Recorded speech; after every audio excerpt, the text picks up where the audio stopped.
በዚህ ዘመን የሴት ልጅ ስልክ ቁጥር መቀበል በጣም ቀላል ነው። አብዛኛው ወንድ ስልክ ቁጥር የመቀበል ችግር የለበትም። ነገር ግን ከዛ በኋላ ግንኙነቱን እንዴት ማሳደግ እንዳለበት ባለማወቅ አሊያም ደግሞ ቴክስት በሚያወራበት ታይም ላይ የበዛ ፍላጎት በማሳየት ልጅቷን ያጣታል።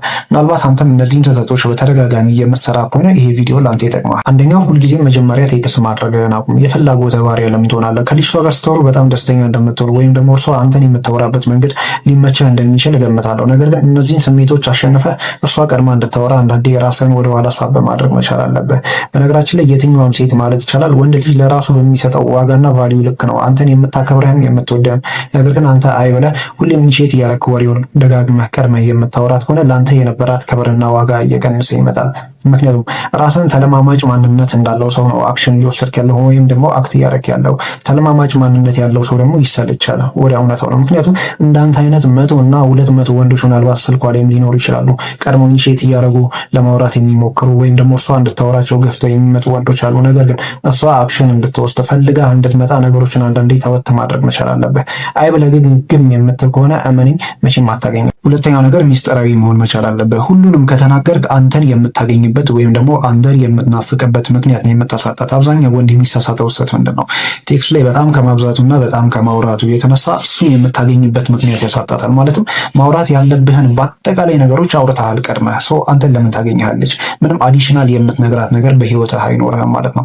ሌላው መርሳት የሌለብህ ነገር በአካልና ማለት በቻት ስናወራ ሁለት የተለያዩ ነገሮች አሉ። በአካል አትሊስት ስትገናኝ ተነፋፈቃለህ እና እነዚህ ስሜቶች አሉ። ነገር ግን በቻት ስታወራ ወይም ደግሞ በመልእክት ስታወራ ብዙ ጊዜ ይሄ እንዴት ነው እንድትናፍቅህ ወይም ደግሞ በአንተ ላይ ያላትን ፍላጎት ለማቆየት ረዘም ያለ ጊዜ ይጠበቅብሃል። እነዚህ ነገሮችን የምታደርገው እንዳልኩ ሚስጥራዊ በመሆን ነው። ፈን የሆኑ ነገሮችን ነው ማውራት ያሉብህ እንጂ የህይወትን ክፍል በአጠቃላይ መዘርገፍ አይጠበቅብህ። ሶስተኛው ነገር ሎንግ ፓራግራፍ የሆኑ ቴክስቶችን መላክ ልታቆም ይገባል። አይመለከተኝም የምትለው የህይወቷ ክፍል ሳይኖር እያንዳንዱን ጥያቄ የምታዘምባት ከሆነ ማለትም ራስን እንደ ጋዜጠኛ ቆጥረህ ብዙ ጥያቄ የምታበዛ ከሆነ እመነኝ በአንተ ላይ ያላት ፍላጎት ከዛሬ ነገ እየቀነሰ ይመጣል።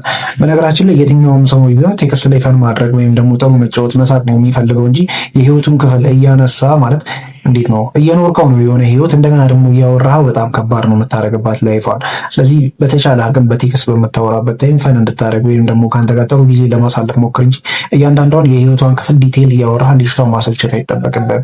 አንተን ስታስብ ደስተኛ እንድትሆን ወይም ደግሞ የደስታ ስሜት እንዲሰማት ነው እንጂ ማድረግ ያለብህ ገና ለገና የህይወቷን ክፍል እያነሳህ የምታሳቀቃት ከሆነ እመነኝ ያቺ ልጅ አይደለም ያንተ ልትሆን አንተም ማውራት በራሱ ያስጠላታል። አራተኛው ነገር ችላ ያለች ከመሰለ ተሳስተህ በድጋሚ እንዳታወራት። አይ ነው ይሄ ከባድ እንደሆነ ይገባኛል። ነገር አብዛኞቹ ሴቶች በማወቅ የሚሆን ባለማወቅ ወንድ ልጅ ከሚፈትኑባቸው ነገሮች አንዱ በቴክስት በሚያወሩበት ታይም ችላ ትልሃለች። ለቀናት ሊሆን ይችላል ወይም ደግሞ ሳምንታትም ሊሆን ይችላል ወይም ደግሞ ሰዓታት። ነገር ግን አንተ ይሄ ስሜታዊነት ተውጦ ወይም ደግሞ ከእርሷ ጋር የምታወሩት ኮሚኒኬሽን አለ አይደል በጣም ተመችቶ ወይ ደግሞ ናፍቃ በተደጋጋሚ ስልኳን የምትደውልላት ከሆነ ወይም ደግሞ ቴክስት በተደጋጋሚ የምትልክ ከሆነ በአንተ ላይ የነበራትን ፍላጎት ሙሉ ለሙሉ ትገላለች። ምክንያቱም አንተ ስሜትህን መግራት አልጀመርኩም ወይም ደግሞ የወንድ ባህሪ የወንድ ካራክተር የለህም ማለት ነው። እና ተሳስተህ የመለማመጥ ባህሪ ውስጥ እንዳትገባ። ችላ ያለች ከመሰለ በቃ በዝምታ ተዋት። ስትመጣ ትመጣለች፣ ካልመጣችም ሶኬ ማለት ሰው በግድ አታኖረውም ህይወት ውስጥ። ስለዚህ ቴክስት ካላደረገችልህ ወይም ደግሞ ቴክስት ካልመለሰችልህ ብዙ በመለማመጥ ራስህን ማዋረድ አይጠበቅብህም። በዝምታ ተዋት። በመጨረሻ የምናየው ጠጥታ ወይም ደግሞ ከፍተኛ የንዴት ስሜት ሲሰማ፣ በነገራችን ላይ ሴት ልጅ በቴክስት የሚሆን በአካል አታወራት መልካም ነው። ይህም በደንብ እስካልተግባባችሁና ባህሪ ለባህሪ እስካልተዋወቃችሁ ድረስ ማለት ነው። ምክንያቱም የማትፈልጋቸው ነገሮች ልታወራ ትችላለህ ወይም ደግሞ አንተ የግሌ ፐርሰናል የምትላቸው ነገሮች በአጠቃላይ ለእርሷ ማስጣት ትጀምራለህ እና እነዚህ ነገሮች ደግሞ መጎራበጥ ውስጥ በጊዜ ሂደት ውስጥ ይከተዋል።